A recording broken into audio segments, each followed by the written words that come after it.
ka kenyene ni wagati nye an b'aw bɛɛ fo k'aw bɛɛ waleɲuman dɔn maliyɛnden cɛman n'a musoman an ka foli bɛ se aw bɛɛ lajɛlen ma nin wagati in na an b'a ɲini aw fɛ a ka jan ninnu partager a k'u commenter maliyɛnden bɛ yɔrɔ yɔrɔ u bɛ se k'u yɛrɛ sɔrɔ nin information ninnu kɔnɔ en temps réel komi a b'a kalama nin y'an dotɔ ye an ka émission mandi la émission mun n'an b'a wele i fɛla fɔ i fɛla fɔ ye jamukan ye jamukan min b'a to an bɛ se ka maliyɛnden bɛɛ lajɛlen wele ka na u kana an ka masala jamana tacogo hukumu kɔnɔna la hukumu kɔnɔna la an kelen bɛ ka wele bila sifinaka fila ma sifinaka fila ni u kunkolo b'u u kan da la u kana ka sigisi ni barabila kɛ aw ye aw ka se ka faamuyali kɛ jamana bɛ lahalaya min kɔnɔna la du point de vue politique hukumu kɔnɔna la yanni an ka ɲininkaliw tɛngu u la an bɛ fɛɛrɛ kɛ ka kuma d'u ma u ka foli ni ciw ka sumaya ka bɛrɛbɛn ka di aw ma nin wagati in na kɔrɔ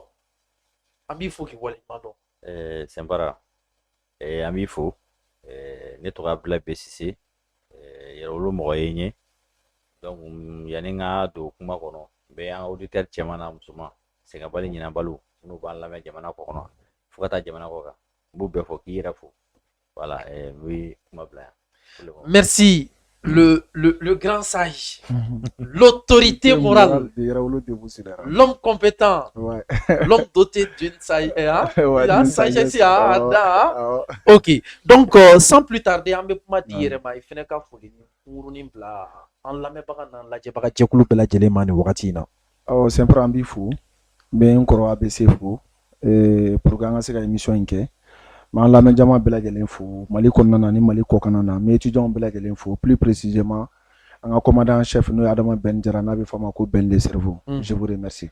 Merci. An b'a ɲini aw fɛ a ka jan ninnu partager a k'u commenter sabula ni sifinaka ninnu u kunkolo b'u kan da la u bɛ na an ka masala babu fila kan a babu fɔlɔ ye fɛn jumɛn ye bɔli mun kɛra le 25 mai ni a kɛra palais de sport la an bɛna ɲininkali tɛngu u la ni a kɛra réussite de ou bien a kɛra échec ye u bɛ fɛrɛ kɛ k'u damaga o la k'aw ladɔnniya hakilina minnu bɛ ka ta tuguni mun b'a to bɔli kura bɛ se ka kɛ MUNISMA ka yan bila MUNISMA dégage o tɛmɛnen kɔ an ka thème filanan o bɛ tali kɛ fɛn jumɛn na an y'a mɛn k'a fɔ ko l'américain état américain k'u kelen bɛ ka sanction dɔ ta an ka sɔrɔdasiw kama o sanction in o laɲini ye fɛn jumɛn ye a kɔlɔlɔ a bɛ se ka taa kɛ fɛn jumɛn ye u bɛ ka fɛn jumɛn viser an maliyɛndenw de don wa ou bien an ka autorité de don ninnu u bɛna sigi ka masala ka basakili ci aw bɛ se ka faamuyali kɛ cogoya min na nin ko in taabolo la hukumu kɔnɔna la n bɛ ɲɛsin autorité morale ma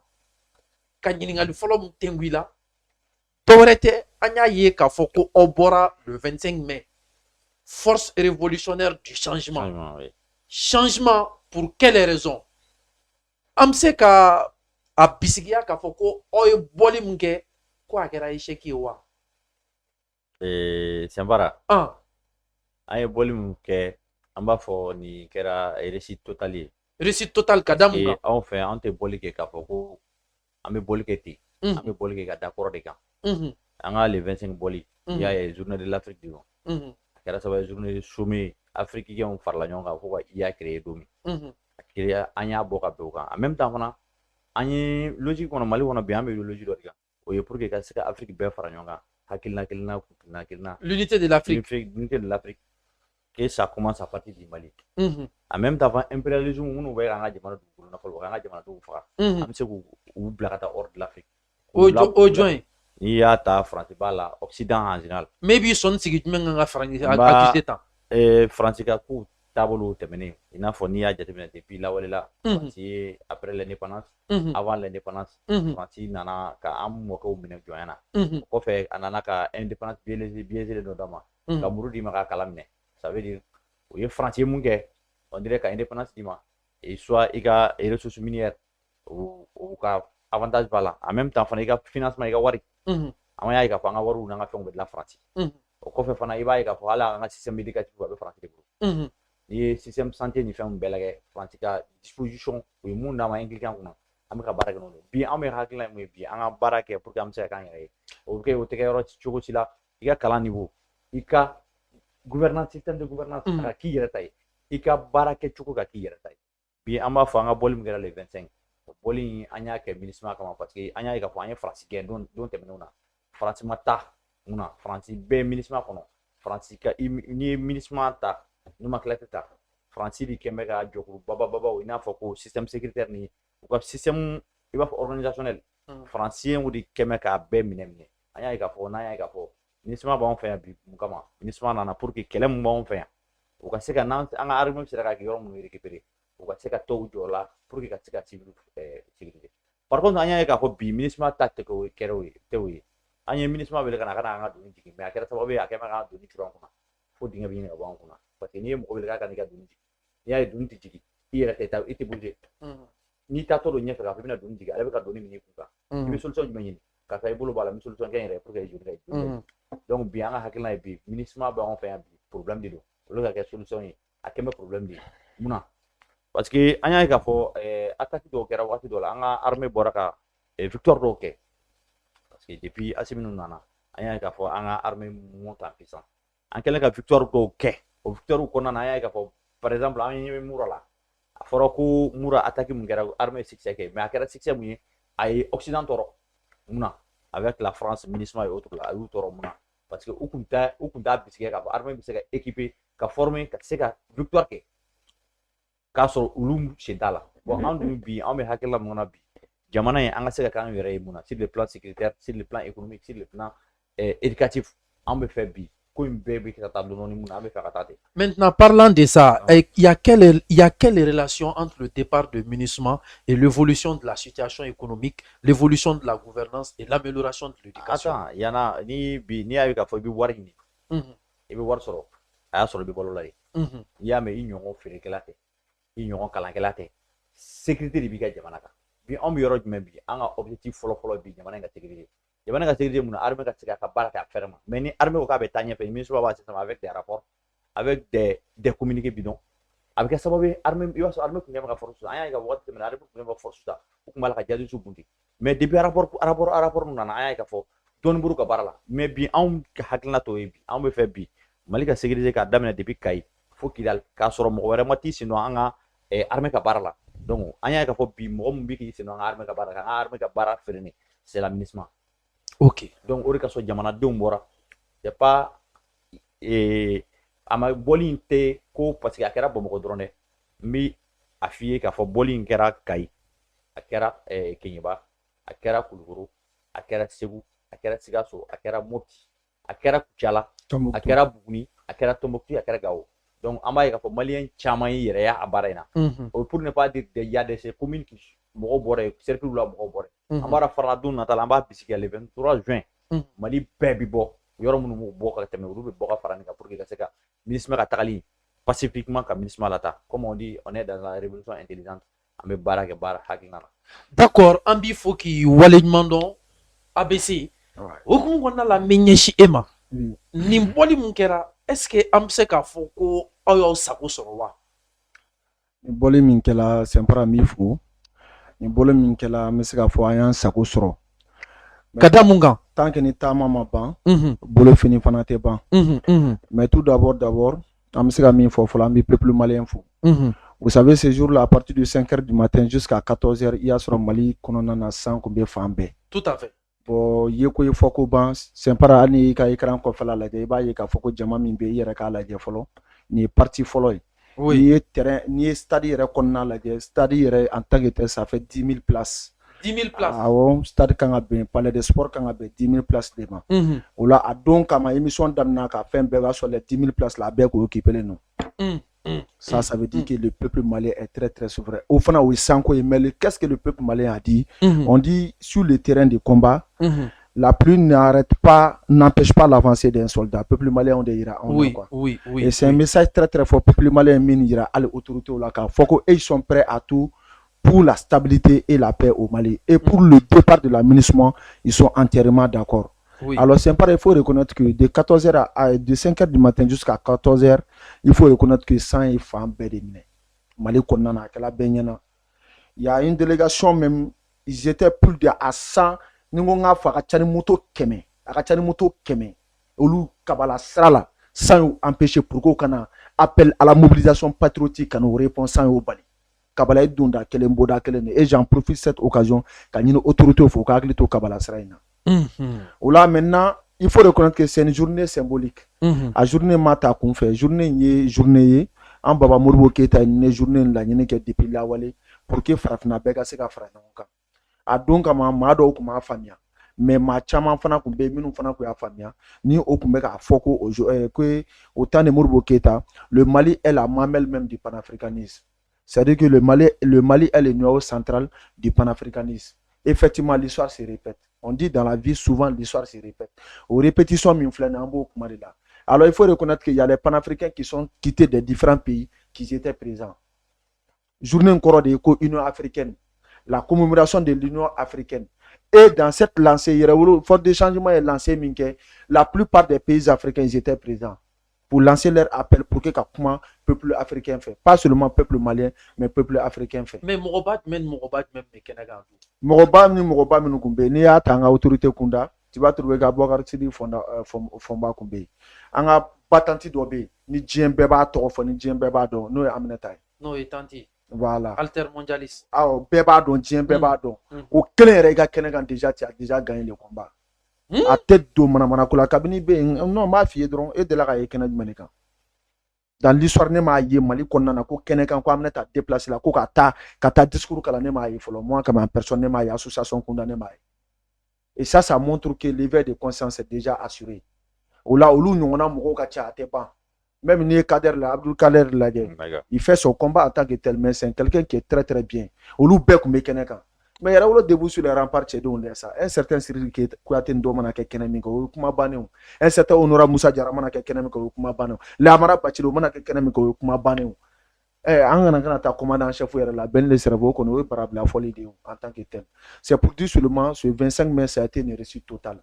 Car le message est passé, la mobilisation a été au top, la communication a été au top et les stratégies qui ont été mises en place ont été toujours au top. Et je pense que déjà c'est déjà une alerte.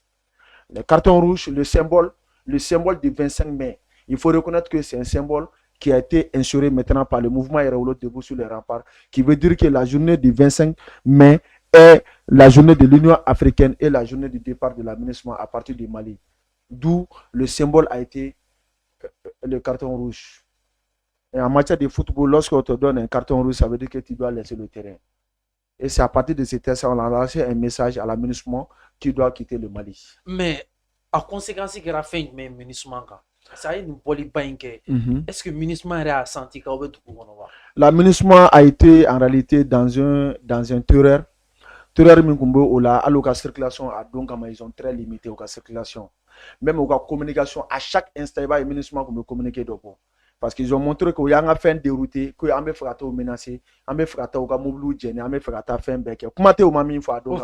Même les Nations Unies ont communiqué, la Nations Unies a fait des communiqués, l'ONU en tant que tel a fait des communiqués. Ça montre que c'est très très sérieux. Maintenant la paix a changé de camp. Mais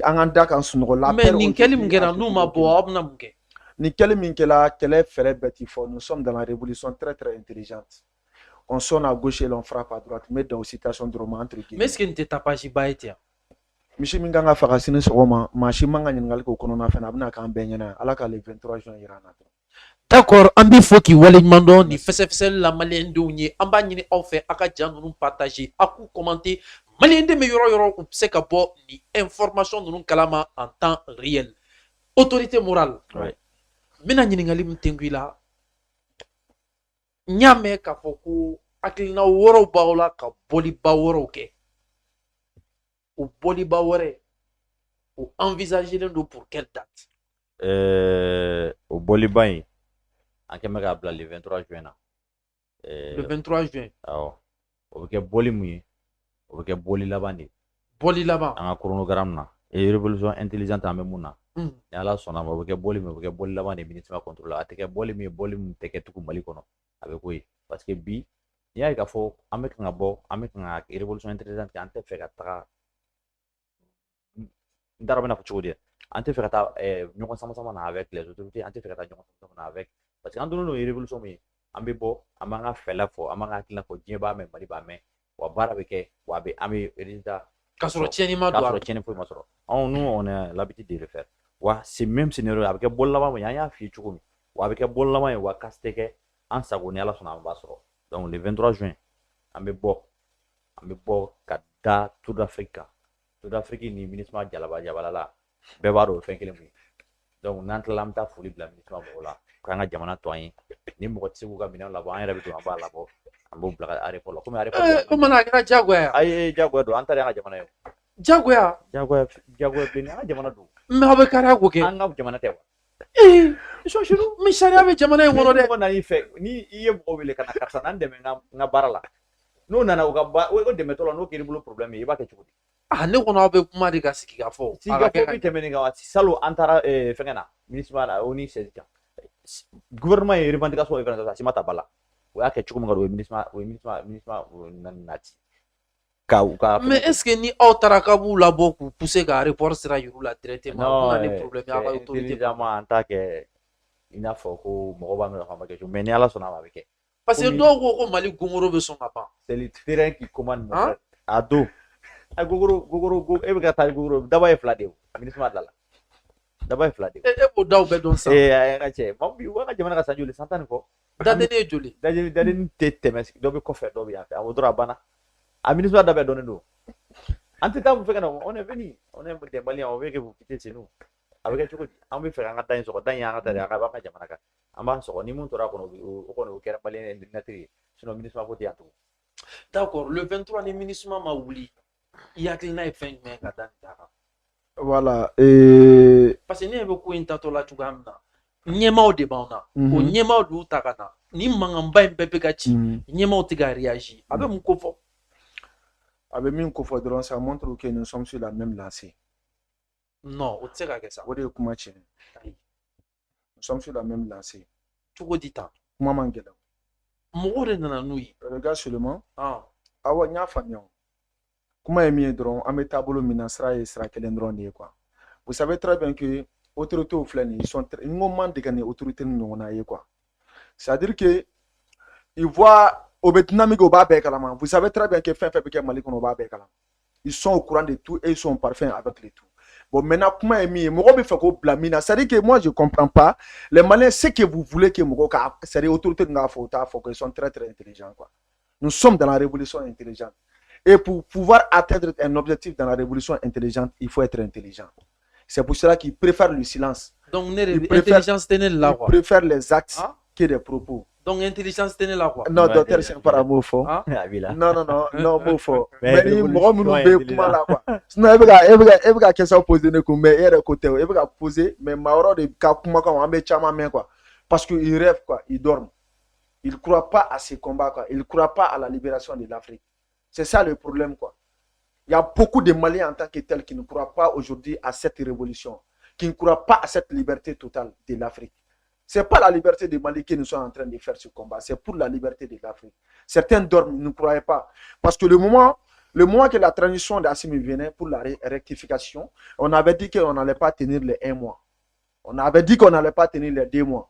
Et aujourd'hui, nous sommes à quel niveau? Les 1 année sont déjà passées. Ça fait 1 semaine, les 1 année d'Assimi Goïta sont passées. Et il faut reconnaître que nous allons faire 50 ans sur cette lancée. 50 ans 50 ans pour cette lancée. C'est pour cela que nous nous sommes au Kakounou. Est-ce que Fanga n'a pas ça? Non, je n'ai pas dit Assimi Goïta va faire 50 ans au pouvoir. Mais j'ai dit cette lancée de la révolution pour la libération, pas seulement du Mali, mais de l'Afrique, c'est dans les 50 ans. En mettant il faut 50 ans, il faut d'affier. France a attaqué plus de 60 ans dans France a gouvernance qui est Mali. Maintenant, la paix a changé de camp, le système a changé. En mettant il faut 50 ans. Pour qu'un mot d'onga se gagne, ou bien un donga se gagne au gare l'État. C'est flambeau la méta de Gouy. La Chine n'a pas été libérée comme ça. Même les États-Unis en tant que tels, les États-Unis en tant que tels, ils ont fait le combat avec l'Angleterre pour qu'on se libérer. Mais les États-Unis sont comme aujourd'hui. Les gens prennent les États-Unis comme des références. Les gens prennent aujourd'hui la France comme des références. Mais Français, Napoléon Bonaparte est fallu que Djéon no Mokomake. Ali clair ga histoire de Bekafo. Mais Napoléon Bonaparte est minke. Europe qu'on a machima que Djéon. La révolution de 1789 en tant que tel, au tout récemment.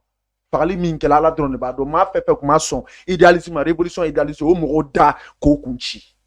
Ka dinga basse que ko kunchi au kala. La France, il n'y a pas un pays plus militaire que la France.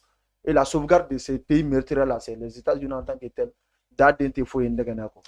D'accord, an ye faamuyali kɛ an b'a ɲini aw fɛ a ka jan ninnu partager a ka like a ka commentaire bila mun b'a to faamuyali bɛ se ka kɛ kosɛbɛ nin ko in na maliyɛndenw bɛɛ ka se k'u ta tɔmɔ okumu kɔnɔna la an bɛna fɛɛrɛ kɛ k'an sɛnsɛn ka don an ka thème filanan na o thème filanan o bɛ tali kɛ fɛn jumɛn na ko sanction jugubaw de talen bɛ an ka militaire an ka tenitigiw kan tenitigi fila don k'a talen bɛ jamana jumɛn fɛ o jamana o ye lamɛrikɛn jamana ye u ye nin ta kun jumɛn na a laɲini ye fɛn jumɛn ye u bɛ se ka tiɲɛni jumɛn na se an ka jamana ma nin sifinnaka filaw bɛna sikisi ni barabila kɛ aw ka se ka a ko faamuya en fɛn fɔn o hukumu kɔnɔna la n bɛ ɲɛsin autorité morale ma ka ɲininkali tɛnku a la mun b'a to maliyɛndenw bɛ se ka faamuyali kɛ kun jumɛn kelen bɛ ka amérikɛnw bila ka nin ko in kɛ est ce que barikaba de don wa dɛsɛbagatɔya de don wa ou bien fiɲɛ tigɛtɔ de d'u la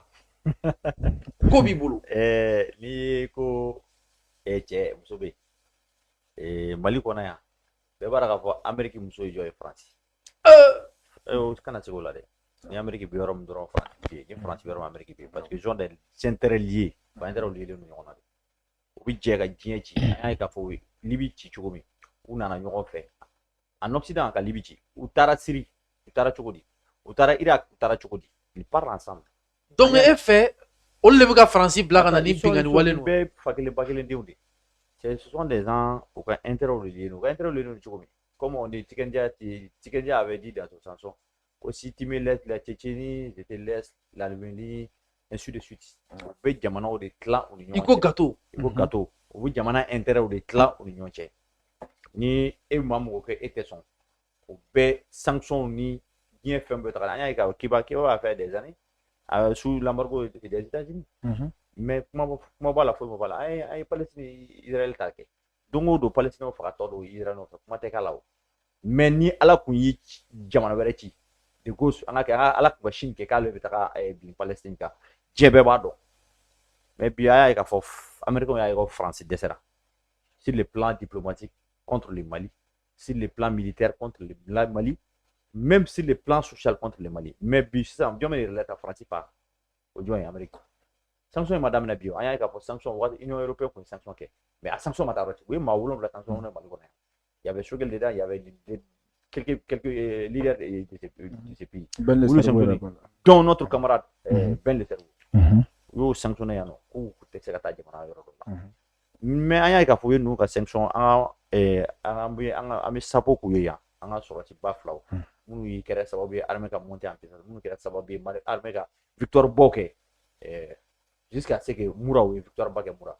mais n'u nana fɛngɛ bɔ k'u ye u ka sanction kɔnɔ u bɛna mun fɔ ko an ka mɔgɔ minnu ye fagalibaw kɛ Moura ko olu de tun b'a la ka piloter en même temps fana u ye Wagner mɔgɔ dɔ ko Wagner représentant dɔ bɛ Mali la ko o fana sanctionné ka fara o ko mɔgɔ 3 et puis fana o ye kuma mun fɔ kɛ i b'a dɔn k'a fɔ ko fa yɛrɛ de bolo tɛ foyi kalama o ye mun ye ko Mali bɛ ka armement mun san ko armement tɛ ka Mali tɛ ka san dɛ ko Wagner de bɛ ka armement san ka na n'a ye Mali la ka taga transiter armement min natɔ an y'a ye an b'u ye o k'a san ka na Mali la ka armement san ka na Mali la lamɛn dɛ Wagner min bɛ ka kɛlɛ kɛ Irak Ukraine k'u bɛ armement san Turki bolo lamɛn dɛ Turki u bɛ armement san Turki bolo ka na n'a ye Mali la donc n'o nana Mali la sa u bɛ tila ka transiter ka bɔ yan ka taa kɛlɛ ka na fɛngɛ. Mais an ka kɛ attends j'arrive o bɛ kɛ cogo di n'an ye an ka géographiquement entre Turki an b'a fɔ Turki ni Russie u bɛ frontière la an b'a fɔ Turki ni Europe pour ne pas dire France et autres la n'i ye Turki yɛrɛ ka disposition géographique ta o ni ninnu bɛ fɛngɛ na au lieu que u ka na n'a ye fo Mali la minnu tɛ a ta ka transiter directement mais an ka kɛ sa a ka na Mali la a bɛ bɔ cogo di a bɛ taa cogo di ɲininkali gɛrɛ a bɛ taa cogo di ka taga mais o dépense yɛrɛ est ce que o bɛ Russie arranger wa voilà donc c'est à travers ça qu'ils ont sanctionné ces gens là parce que ce sont ces gens là qui sont les noyaux an b'a fɔ nin tɛ foyi ye nin y'u ka politique mais ne ko an bɛ se ka nin kɛ barikaba yan Amérique barika bannen don i b'a dɔn diɲɛ san o san kɛmɛ o san kɛmɛ diɲɛ fɛngɛ bɛ fanga de bɛ na an y'a ye k'a fɔ l'empire perse kun bɛ yen waati dɔ la l'empire romain kun bɛ yen waati dɔ la l'empire caman tɛmɛna diɲɛ kɔnɔ bon an b'a fɔ bi ni Amérique ka fanga de bantɔ la diɲɛ kɔnɔ parce que an y'a ye k'a fɔ les États-Unis américains Amérique ye diɲɛ tɔn ye Amérique ye diɲɛ tɔn ye de an b'a fɔ dɛ il y a bien fait un colon, même les vaccins autour de la banane, il fait un chamambe. Il va y avoir, il va y avoir Afrique, Amérique en 1945, Amérique bombe du Hiroshima, Nagasaki.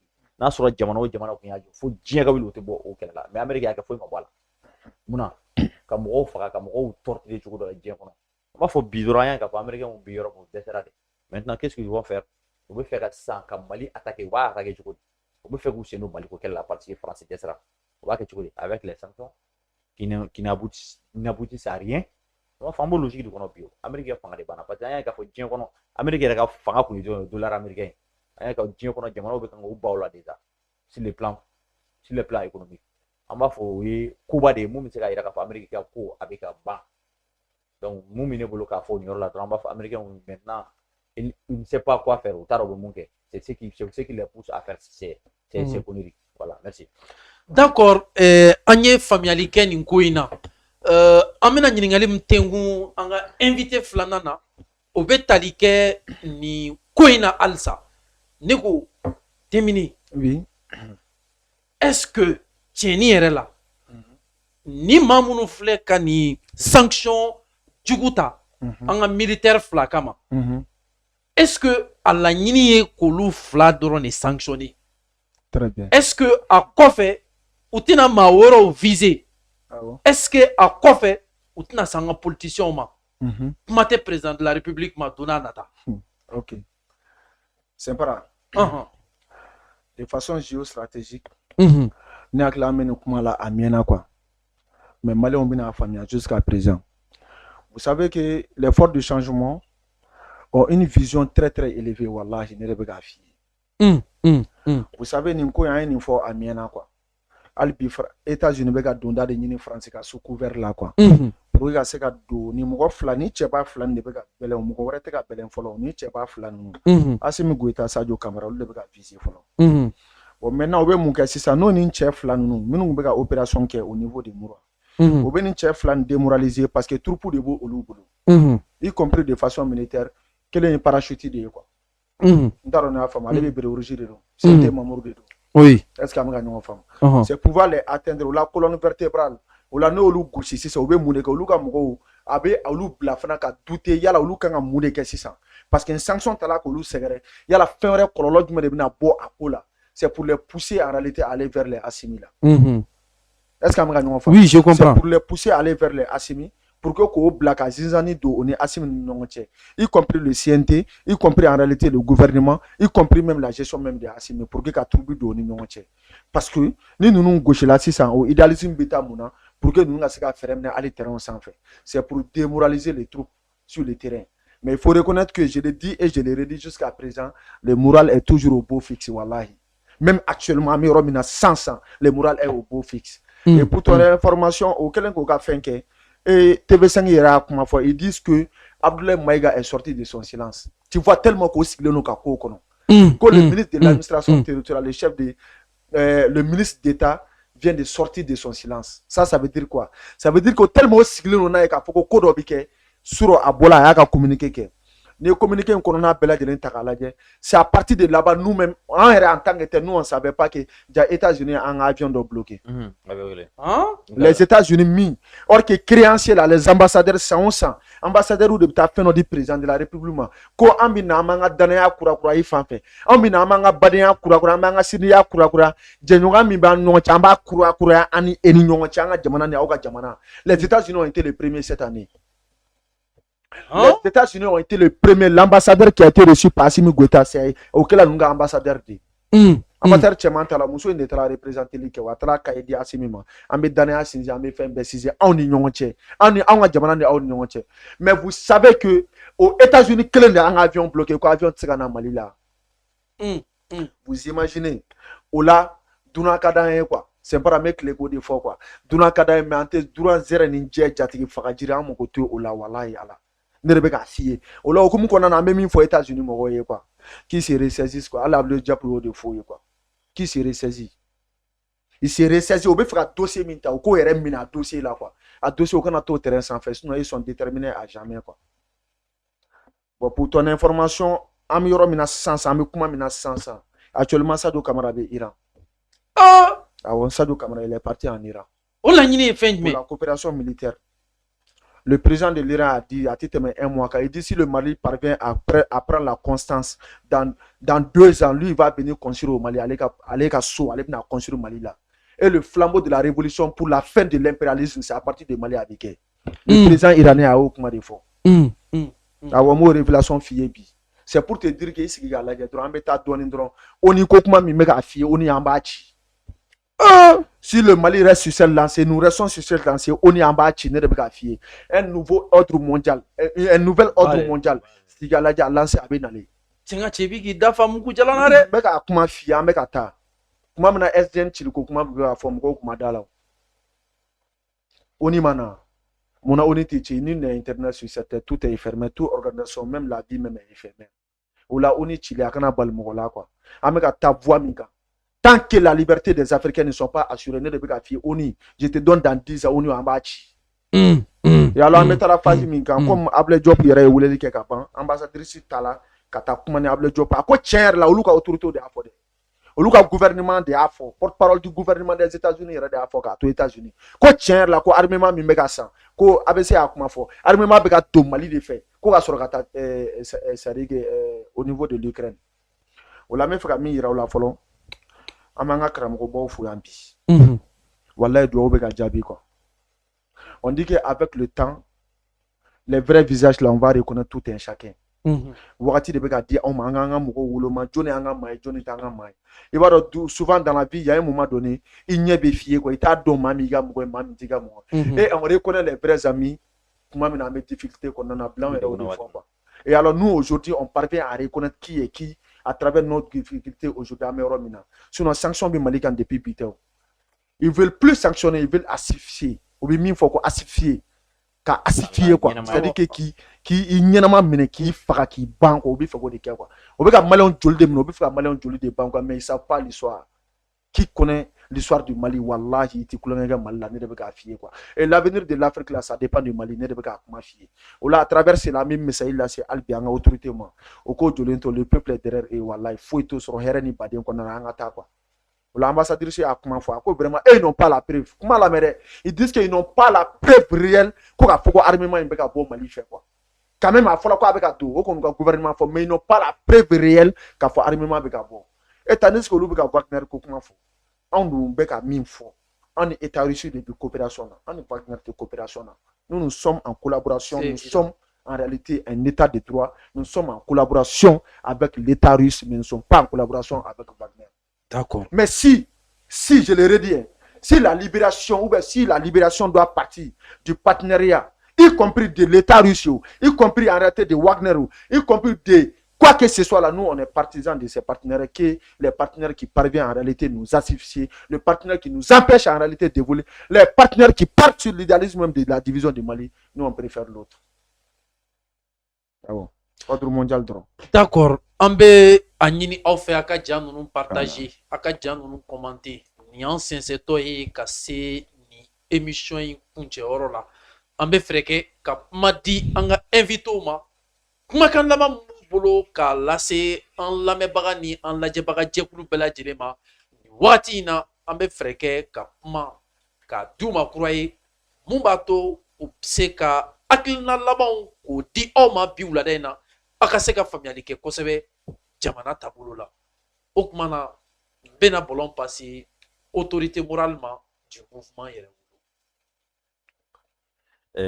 Sɛnbara yan'an ka kuma bila n bɛ mun fɔ dɔrɔn Mali taabolo filɛ cogo min ne b'a fɔ a taabolo ka ɲi an y'a ye k'a fɔ wagati dɔ la ŋunuŋunu kun b'i la dɔw bɛ ka fɔ courant tigɛ mais bi alhamdulilayi fɛn caman sɔrɔl'o la an b'a fɔ an ye ministre a bɔra a kumana a ye mɔgɔ jigi faga an b'a fɔ halisa a ka continuer baara ye parce que bi an bɛ yɛlɛma mun nɔfɛ o ye wagati tɛmɛnen na anw ye i bɛ ka gɛn fɛn kolo mun kama an bɛ fɛ olu ka jɔ de awɔ an bɛ fɛ o yɛlɛma de ka na yɛlɛma in dɛ maliyɛnw de mago b'o la parce que population lambda bɛ yen olu ta mɔgɔ tɛ politique la olu mɔgɔ tɛ olu mɔgɔ bɛ minnu ni ka lakana u ka dumuni sɔrɔ u ka balo sɔrɔ u ka si yɔrɔ ɲɛnama u ka kuran ɲɛnama sɔrɔ donc il faudra que olu jigi kana tigɛ u jigi kana waro fɛn min ye par rapport au problème politique intérieur l'Amérique la France la an b'a fɔ ko ninnu bɛɛ b'u ka intérêt nɔfɛ diɲɛ kɔnɔ u ka intérêt ɲinitɔ la u kana kɛ sababu ye k'a fɔ k'u bɛna mɔgɔ wɛrɛ ka intérêt tiɲɛ an ka intérêt bi an ka lakana an ka développer an ka bonya donc an b'a fɔ maliyɛnw dɔrɔn an ka ɲɔgɔn minɛ n'an ye ɲɔgɔn minɛ diɲɛ jɔn si tɛ yen min bɛ s'an ma Mali la an ka ɲɔgɔn minɛ parce que an b'a ye k'a fɔ ni ɲɔgɔn minɛ fɔra dɔw b'a fɔ non an tɛ se ka jɛ an tɛ se ka kɛ tan an tɛ se ka kɛ cɛ jamana in an ka jamana in bila bɛɛ ɲɛ n'i y'a mɛn i ɲɔgɔn politikikɛla tɛ n'i y'a mɛn i ɲɔgɔn wari ɲinina tɛ jamana de bɛ yen an y'a ye wagati dɔ tɛmɛna na i yɛrɛ bi si sufɛ i b'a fɔ ko yala ko sini est ce que ni wulila rebelle tɛna an sɔrɔ Bamakɔ yan sinikɛnɛ ni wulila est ce que u tɛna an sɔrɔ Bamakɔ yan mais bi an y'a ye k'a fɔ alhamdulilayi fɛn caman bɛ ka b'o la an bɛ mun ɲini bi an ka fara ɲɔgɔn kan n'an farala ɲɔgɔn kan an bɛ se ka hali kudu ɲini n'an farala ɲɔgɔn kan bi la Amérique tɛ se an fara merci. D'accord, merci. Folikan laban jumɛn b'i bolo k'a lase an lamɛnbaga n'a lajɛbaga jɛkulu bɛɛ lajɛlen ma nin wagati in na. Awɔ Sɛnpara an bɛ maliyɛndenw bɛɛ lajɛlen fo an bɛ aw yɛrɛ Sɛnpara c'est vraiment Sɛnpa Vision an b'aw fo k'aw waleɲuman dɔn a bɛ cɛsiri min na jamana ko in na vraiment jusqu'à présent an b'a to aw fana ka to aw jɔlen aw kana aw fari faga nous savons très bien que aw bɛɛ bɛ messagew sɔrɔ a bɛ appelw sɔrɔ par rapport à la situation mais an ka Mali in bila fɛn bɛɛ sanfɛ quoi bon maintenant kuma laban min bɛ ne bolo k'a fɔ maliyɛnw il faut reconnaître que an bɛ dynamique min kɔnɔna na la constance la rigueur et la véracité o de bɛ se k'an bɔ nɔgɔ la quoi la constance, la véracité et la rigueur au débat quoi. Voilà, maintenant je vais passer un message de virgule. En homme politique d'obé, au donné une émission de la Renouveau TV là. À la Renouveau TV là, à Clara ambassade des États-Unis là. Kata ira foko ale bola folie la ambassade des États-Unis non ko ambassadeur des États-Unis depuis 450 millions de dollars de dia en matière de collaboration mais fera message passé à maka donc foko ni Amérique kelende ale ko ale be ka keleke Mali ni ale ko ale be ka keleke changement ale ko ale be ka keleke ni jamana ni population yi aka donc foko ni population u ka wurumasi tabaw ko Amérique kelen de sanction be a cɛ fila kan ko parce que ko a yira la ka fɔ ko mura ko an ka mɔgɔw de fagali kɛ accusation bɛ ka bɔ États-Unis de yɔrɔ la bi ka yira malidenw na ka yira diɲɛ bɛɛ la k'olu bɛ Faransi kɔ o la maa ka baara kɛ ni hakili ye quoi c'est à dire k'an kana an ka intérêt politique bila jamana sanfɛ quoi n'i y'a mɛn bɛ intérêt politique fɔ c'est parce que jamana de b'i bolo quoi jusqu'à présent le peuple malien est resté mobilisé restera toujours mobilisé tant que Namen moi je suis convaincu et conscient de cette population malienne wallahi dans une population malienne na ka foko ni sebaya ni en détail quoi parce que malido ma wuli ko fo la dieng wono ko ka foko ma sebaya soro ne ma kele yi folo quoi ola ni tuga na na me ka ta be nye quoi wasimi goita départ na fo bi mo kuma de fo plateau me sebe i ka don fa ma kele ke dieng wono ma la nyini ke asimi fe dieng wono ko la nyini ko ma ke malido ta ama yi folo quoi ola tange na mbo sirala me dangamiya kan me dala ka fɔ ka sɔni kumakan ye ka fɔ ko dépasse min nana a ma ban maliyɛndenw ka kumakan wa maliyɛndenw ka laɲini de mandat kana da renouveler me segin a kan maliyɛnw ka laɲini population malienne ka laɲini de ni mandat in kana taa renouveler o la hukumu kɔnɔna na on va suivre les choses en direct a don min na conférence bi don min na ONU bɛ to a ka réunion na c'est en ce même moment malidenw de bɛna sigi sur la place publique an b'a bila écran sanfɛ an b'a lajɛ. D'accord. C'est pour montrer à l'opinion nationale et internationale tellement en déterminé. Ola an bɛ maliyɛnw bɛɛ lajɛlen fo an ka to jɔlen debout sur les remparts an bɛ bɛn le cerveau yɛrɛ fana fo a n'a ka cɛdenw aw salamu alaikum me pari yɛrɛ fo en tant que tel je vous remercie. D'accord an b'aw bɛɛ fo k'aw bɛɛ waleɲuman dɔn aw minnu cɛsirilen don su ni tile k'an suit an ka émission ninnu na ka partageliw ni layikeliw ni commentaires kɛ an b'a ɲini aw fɛ aw ka jan ninnu partager aw k'u commenter aw k'u liker parce que an ye minnu fɔ ce sont des informations importantes. Voilà, ce sont des informations importantes. Information. Assimi s'apprête à aller à la Russie. Ah. Abila la Russie. Sommet Russie. Sergei Lavrov, voilà. Est-ce qu'un ambassadeur m'a voilà. Invitation spéciale? Voilà, invitation spéciale. Il s'apprête, il va aller son premier voyage de l'extérieur. Oh là là, an bɛ dugawu kɛ Ala ka taa ni ka segin nɔgɔya. Maliyɛndenw ko Asimi bɛna pankuru ta ka pankuru ta fo Fédération de la Russie mun b'a to ani Poutine bɛ se ka taa sigi ka kuma entre la coopération entre la Fédération russe et l'Afrique tout entière. Hukumu kɔnɔna la ni de tun ye aw tulo ale ni aw ɲɛ garisɛgɛ ye bi wulada in na Sɛnpa Vision jabaranin bɛɛ lajɛlen kan. Aw k'an bɛn a ɲɔgɔnna wɛrɛ ma a plus. Merci.